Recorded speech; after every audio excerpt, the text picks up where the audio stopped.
మీ గణపతి అనుగ్రహ కటాక్షితురస్తు. ఈ రోజున ఉద్యోగంలో స్థిరత్వం లేదని బాధపడే వాళ్ళందరూ కూడా మీకు ఉద్యోగంలో స్థిరత్వం రావాలి అంటే రామరక్షా స్తోత్రము రోజుకి 11 సార్లు చొప్పున 41 రోజు కనుక మీరు చేసుకున్నట్లయితే కనుక ఉద్యోగంలో స్థిరత్వం వస్తుంది. ఈ పారాయణ ఏ ప్రకారంగా చేయాలి అంటే మనము తెల్లవారుజామున లేచి మన దేవుడు పూజా మందిరంలో రాముల వారి పటం దగ్గర దీపారాధన చేసుకుని రాముల వారికి నమస్కారం చేసుకుని మొట్టమొదటిగా మనము తెలుసుకోవలసింది గురువుని. గురు బ్రహ్మ గురు విష్ణు గురుదేవో మహేశ్వర గురు సాక్షాత్ పరబ్రహ్మ తస్మై శ్రీ గురవే నమః అని గురువుని తలుచుకుని ప్రార్థన చేసుకోవాలి. తర్వాత గణపతిని తలుచుకోవాలి. శుక్లాంబరధరం విష్ణుం శశివర్ణం చతుర్భుజం ప్రసన్నవదనం ధ్యాయే సర్వ విఘ్నోపశాంతయే.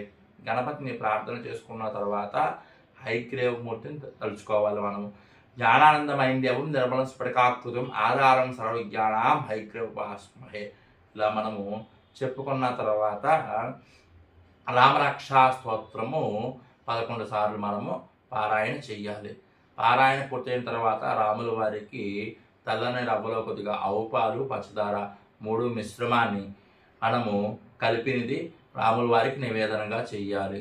ఆ ప్రసాదాన్ని మనము స్వీకరించాలి. ఇలా మీరు 41 రోజు కనుక చేసుకున్నట్లయితే కనుక ఉద్యోగంలో స్థిరత్వం వస్తుంది.